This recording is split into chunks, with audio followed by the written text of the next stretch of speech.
Então, não era uma boa ideia. E foi essa chegada deles no sistema paulista e depois o tráfico estar estrangulado enquanto mercado, né? Em razão das UPPs que cresciam aqui no Rio de Janeiro, o crack virou uma droga comum de uso, né? E o que eu costumo dizer, ela veio substituir o que era a cola de sapateiro, porque o sujeito que usa crack, ele não em regra, né? Claro que tem as exceções, mas em regra, e eu trabalho com população de rua, população de crack diariamente no Instituto, eles não são aquele consumidor de cocaína, o cara da Zona Sul, não. Eles são aquelas pessoas que usavam cola de sapateiro na rua. A maior parte dos usuários de crack, em especial no Rio de Janeiro, são moradores de rua. Então, o crack não leva à miséria, é a miséria que leva ao crack, e não o contrário. Então, o crack é uma forma de sobrevivência. As operações policiais, a polícia passa, tal como em São Paulo, varrendo, levando o cobertor deles, o papelão que eles usam para dormir, né? Não tem comida, ela tem um efeito anfetamínico. Então, o uso do crack ele se alastrou na mesma proporção que a miséria, né? Hoje, nos grandes centros, ela é uma droga comum e é curioso como é que o discurso político acaba modificando a nossa forma de falar e de pensar. Eu me lembro nos governos Dilma e Lula, a gente parou de usar a expressão mendigo, né? Quando a gente vê um cara maltrapilho na rua, as pessoas no Rio de Janeiro, um cracudo, né? Um usuário de crack. Ou seja, acabou o mendigo, não existe mais o mendigo, né? O que existe é o usuário de crack. Eu penso que, no mundo sem drogas, no mundo com as drogas legalizadas, eu penso que o controle, até em razão dos impostos que essa droga legalizada, vai acontecer, na minha visão, igual acontecer com CD pirata, igual acontece com as bebidas que são falsificadas. Vai ter a droga de outra qualidade, vendida na comunidade, ela não vai desaparecer, esse mercado paralelo, ele não vai desaparecer pela legalização, né? Ele vai continuar existindo, talvez com uma qualidade diferente, né? Mas eu penso que é um caminho ainda muito longo a percorrer. E enquanto o Brasil estiver caminhando para trás, isso vai ficar ainda mais longe, né? O momento hoje é um momento de obscurantismo total e eu penso que ainda vai se fazer muita política no Brasil, utilizando a criminalização por drogas, né, como uma verdadeira cruzada, a segurança pública, o punitivismo, como uma solução para a sociedade. Né? Sempre vendeu, né? Educação não vende voto, né? Não dá voto no jogo eleitoreiro, o que elege muita gente. Isso é uma questão de mentalidade, penso eu, da população. Mas essa mentalidade ela é criada, ela é fomentada pelas grandes mídias corporativas, mas hoje também pelas mídias sociais, né? Os disparos em massa, quando se fala em redução da maioridade penal. Hoje nós temos no Congresso Nacional a CNA, que era a principal empresa, né, de gestora do sistema penitenciário americano. E ela, já desde da eleição Dilma Aécio, que vem promovendo, financiando campanhas, né, dentro do Congresso Nacional Brasileiro. Qual é a intenção? O que tem por trás disso? Né? Um superencarceramento e uma série de projetos. A redução da maioridade penal foi um lobby bancado pela CNA. Né? A privatização do sistema penitenciário brasileiro, que tem pelo menos 18 projetos em trâmite no Congresso Nacional, esperando o momento oportuno para pegar esses 800 mil, que eu ouso dizer que daqui a 2 anos nós já vamos estar com mais de 1,5 milhão, por conta do pacote anticrime. Eu acho que mais gente vai estar presa, estatisticamente falando, em razão desse pacote antivida ter agravado tanto a situação. Né? A execução penal, eu penso numa projeção de 5 anos, esse aumento vai quase que dobrar. Eu penso que esse número vai quase que dobrar, em razão das restrições trazidas na execução penal pelo pacote anticrime. Então, o cenário, na minha visão, é o pior possível. Doutora, aproveitando que você falou dessa influência americana, desses projetos de lei que provavelmente vão piorar a nossa situação, eu queria conversar com a senhora sobre um país que sofre um problema, né, entre aspas, que é a Holanda, de não saber o que fazer com as prisões dele, porque eles estão com poucos presos, né? Todos os anos eles batem recordes de ter que fechar a prisão, porque eles investem há anos e a criminologia holandesa há anos aponta a eficácia de sentenças alternativas, né? Em 2013, só para contextualizar, a criminóloga Hilde Vermink, da Universidade de Leiden, e os seus colegas concluíram que a prisão não seria a maneira mais eficaz de se reduzir o crime, e outro estudo, em 2018, mostrou que sentenças de prisões mais longas não levam a menores taxas de criminalidade, né?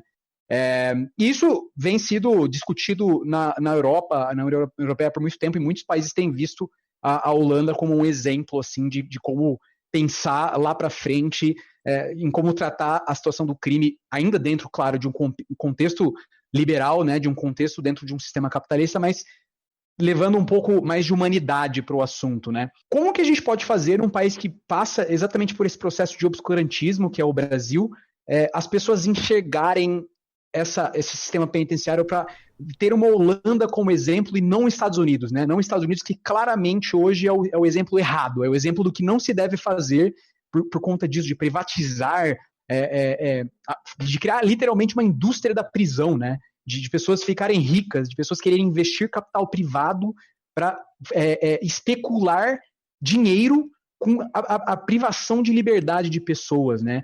Como que a gente pode, de certa forma, popularizar esse debate para a gente não cair nessa armadilha americana? Excelente a sua provocação, e a gente vem fazendo isso. Os movimentos, o MDJL, o Movimento Dignidade, Justiça e Legalidade, ele intenciona exatamente isso, dar empoderamento a quem até então não teve voz, né?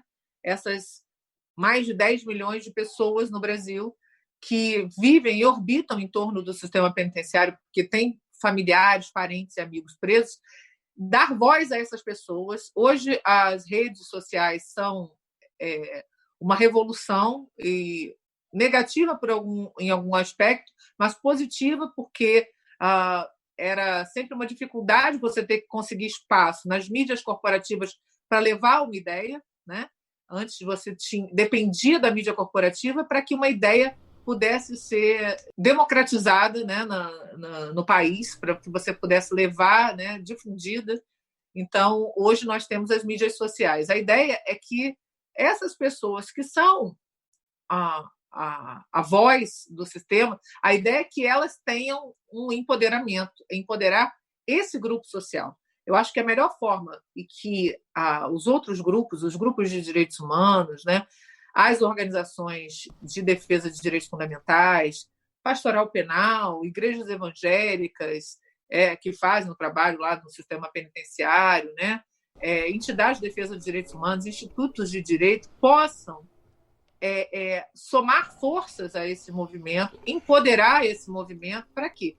Para que essas pessoas tenham voz. Por quê? O que eu penso é que, à medida em que essas pessoas começarem a ter voz proporcionalmente dentro do parlamento, essa história muda.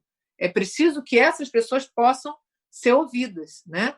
A gente bate na porta, eu costumo dizer isso muito lá no movimento, lá no MDJL, olha, quando a gente bate a porta pedindo o que é horrível você ter que implorar aquilo que você tem o direito de ter, né? É óbvio, olha, a pena não pode passar da pessoa do condenado. No entanto, no sistema penitenciário federal, o pai não pode abraçar o seu filho, já não abraça agora desde fevereiro do ano passado, né, por conta de uma portaria do Moro, e agora, por lei, o pacote anticrime tornou isso lei e a visita é exclusivamente no vidro, né, monitorado. E é um disparate, porque todo o sistema, né, a visita social, que era feita num pátio de visitas, é filmada, é monitorada, ou seja, não existe risco algum para a segurança. É para desumanizar mesmo, é para aviltar o ser humano. Mas, além de aviltar o encarcerado, que, ok, está cumprindo uma pena, que deve ser dentro do limite da legalidade, o limite que está imposto na Lei de Execução Penal, na Constituição Federal, nas regras de Mandela, no Pacto São José Costa Rica, no Estatuto de Roma, mas, para além disso, o familiar não cometeu absolutamente delito nenhum e está sendo punido, está sendo privado do direito ao contato humano com o seu familiar encarcerado. Então, à medida em que a gente não consegue dar voz a essas pessoas, por exemplo, o sujeito aqui, filho de um detento, se formou em direito e não posso tirar a carteira para visitar meu pai. Por quê? Porque na prova social, no exame social, muito embora ele não tenha nenhum antecedente, o fato de ser filho de encarcerado veda a entrada dele no exame social. O que é isso, se não uma herança de uma pena por algo que ele não cometeu, né? Daí porque essa campanha que a gente está encampando agora, Herdeiros da Pena, é para fazer as pessoas pensarem um pouco que, além da punição da pessoa que cometeu um delito, existe por trás disso uma coisa muito mais perversa, que é a estigmatização dessa criança, filha de um encarcerado, né? Estigmatização na escola, na sociedade de um modo geral. Então, é preciso que a gente possa dar voz e empoderar esse grupo, porque daí a gente vai conseguir, na minha visão, ter representantes dentro do sistema político e também do sistema de justiça como consequência. Acho que, para que a gente modifique esse estado de coisas, é poder dar voz. Não adianta a gente ser a voz, entende, Leonardo? Eu ir lá e falar, não, eu vou ser deputada, vou lá e vou falar por ele. Não, a gente tem que dar a voz para que ele fale por ele mesmo. A gente só tem que dar o suporte para ajudar a essas pessoas ocuparem o espaço que lhes é devido, porque gente eles têm, milhares de pessoas. Se eles compreenderem e se organizarem, esse jogo vira. Doutor, eu queria entrar num recorte com relação à prisão de mulheres, porque o Dr. Drauzio Varela tem um livro, né, uma parte da sua trilogia, que é o Prisioneiras, e que é um mapeamento, um relato muito próximo do que acontece dentro dos presídios femininos, e algumas coisas chamam a atenção, como, por exemplo, essa questão aí das visitas, né? Ele relata que as filas de visitas íntimas para os homens pode ser o cara, o pior assassino de todos, vai ter gente lá visitando. E, ao mesmo tempo, a mulher presa acaba sendo muitas vezes abandonada pela família, né? E a senhora mesmo já citou aí alguns exemplos, né, do que leva, às vezes, à prisão dessas mulheres, às vezes de tentar levar alguma coisa pro marido, pro filho, acabar se envolvendo, ser pega ali na hora, entre outras histórias, né? Histórias também de defesa da própria família, enfim, tem muita coisa, muitos relatos. E a vida da mulher também, apesar de... Ele relata também a rotina dentro de um presídio feminino é muito diferente, né? Também com relação a algumas lógicas, algumas regras do que a prisão masculina, né? Sim, é bem diferente. A prisão de mulher é muito diferente. Mais das vezes, a prisão da mulher está ligada a algum companheiro, algum familiar que esteja na prática de crime também. É claro que existem também crimes contra o patrimônio, etc., mas ela, infelizmente, é uma infinita minoria, né, de mulheres encarceradas por razões autônomas que não tenham ligação com a prática de crime por um homem, né? E você disse bem, as filas das visitas, isso não só as íntimas, mas as visitas de um modo geral, o que a gente vê é um ambiente de abandono mesmo, sabe? Pelo companheiro, né? Isso tem um pouco a ver com a lógica do nosso sistema patriarcal, né? Então, nós vemos muitas mulheres visitam e tal, e existe também a questão do poder econômico. É muito comum, eu fiz muito documentário para fora do Brasil. Vira e mexe, chega algum jornalista, eu queria fazer um trabalho sobre... eu queria uma traficante, uma líder, uma mulher. Não existe. Por quê? Porque esse meio também é um meio extremamente machista do ponto de vista do controle. Então, esse espaço, o espaço da mulher, por exemplo, no universo do tráfico, é um espaço de subserviência. A mulher é um objeto, né?